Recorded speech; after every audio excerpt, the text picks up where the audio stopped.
Baik, di sini saya sendiri Mirza Maulana Ahmad dalam mata kuliah praktikum metabolisme biomolekul dengan dosen pengampu Pak Dr. Tanto Budi Susilo SSI MSI. Pembelajaran ini berupa bagaimana pembuatan antigen dalam virus monkeypox atau bisa dibilang cacar monyet. Cacar monyet sendiri merupakan sebuah penyakit infeksi yang disebabkan oleh virus cacar monyet yang dapat timbul pada hewan tertentu, termasuk manusia. Gejalanya itu mulai dari demam, sakit kepala, dan nyeri otot. Biasanya penyakit ini ditemukan di daerah Afrika Tengah dan Afrika Barat.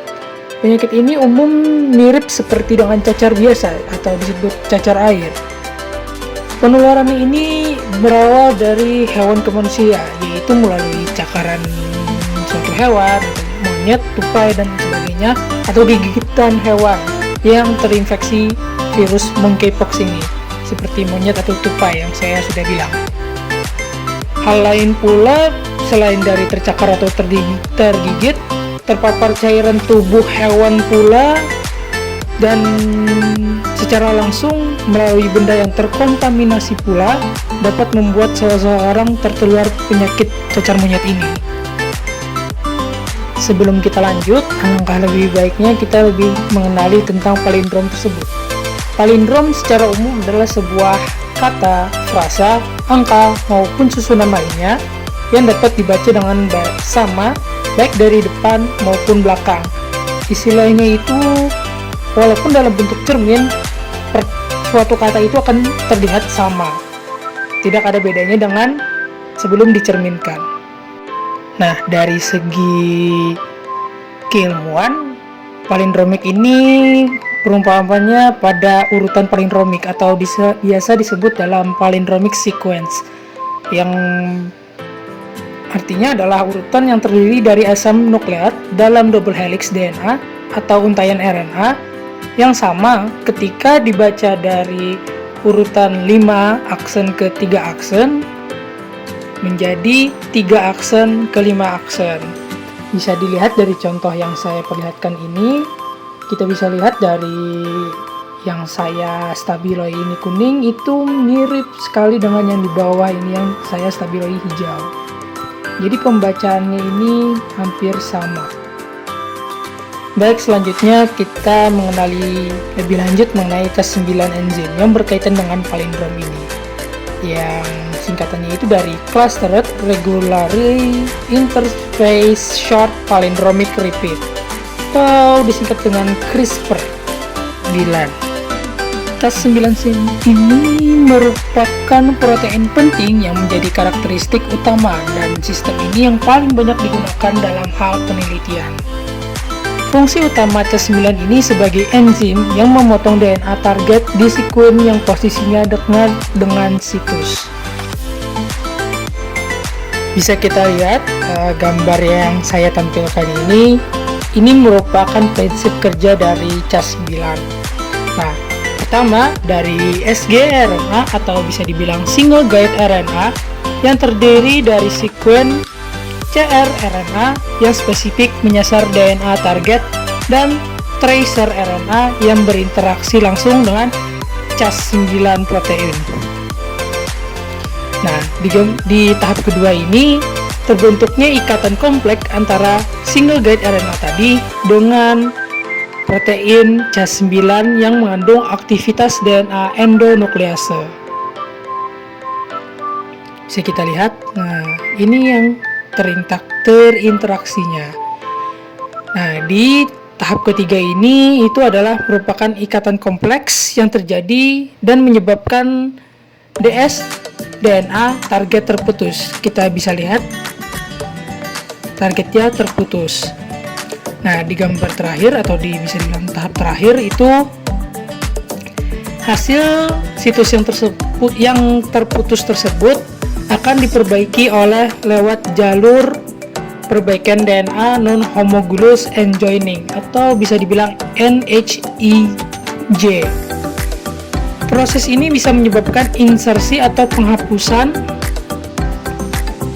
dari nukleotida yang menyebabkan rusaknya fungsi gen. Baik, selanjutnya kita menuju prosedur. Bisa kita lihat bahwa ada untaian DNA yang panjang dari virus monkeypox. Nah,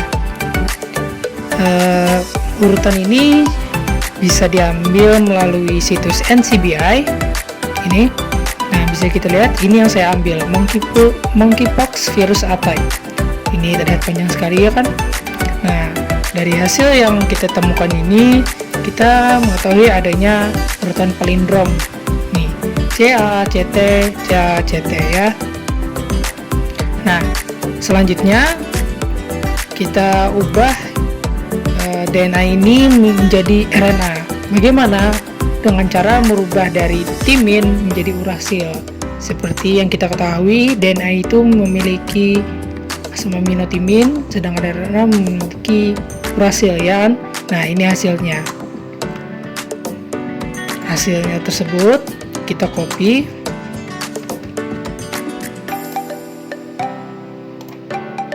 Nah, kita tunjukkan untuk membuat menjadi untaian protein. Ini untaian proteinnya. Saya yang gunakan ini adalah ekspasi ya. Kita paste. Nah, ini hasil untaian RNA kita tadi. Selanjutnya kita translate.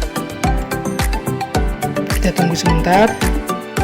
Nah, hasil tersebut kita dapatkan. Ini resultnya itu 5 aksen, 3 aksen, frame pertama, frame kedua 3, dan seterusnya ya kan. Nah, selanjutnya hasil ini yang bisa diketahui adalah open reading frames are highly in red. Jadi yang bisa terbaca itu pada yang sudah di highlight berwarna merah. Nah, ini yang kita ambil, kita masukkan. Yang hal yang utama kita ambil itu adalah 5 aksen, 3 aksen ya, karena untaian DNA paling awal itu berupa 5 aksen, 3 aksen. Kita copy, kita tujukan ke Swiss doc. Nah, ini Swiss docnya. Yuk ke Swiss model. Bisa kita lihat Swiss modelnya ini. Nah, kita tekan start modeling. Nah, ini yang hasil untuk project awalnya ya. Hasil yang kita copy tadi kita letakkan ke sini lagi. Nah, mereka langsung membentuk target-targetnya. Kita tekan build model.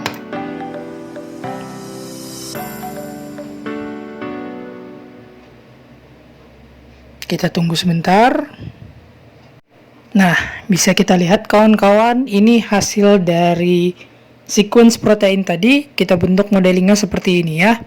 Nah, kita bisa lihat ini mirip sekali dengan template 6A9S.1.A. Nah, mode template alignment ini yang memiripkannya.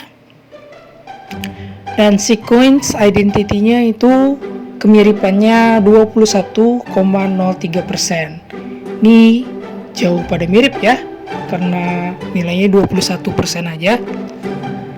Nah, tadi ada yang hasil di bawah-bawah tadi, yang frame 2 dan frame 3 kita lakukan juga, dan ini hasilnya.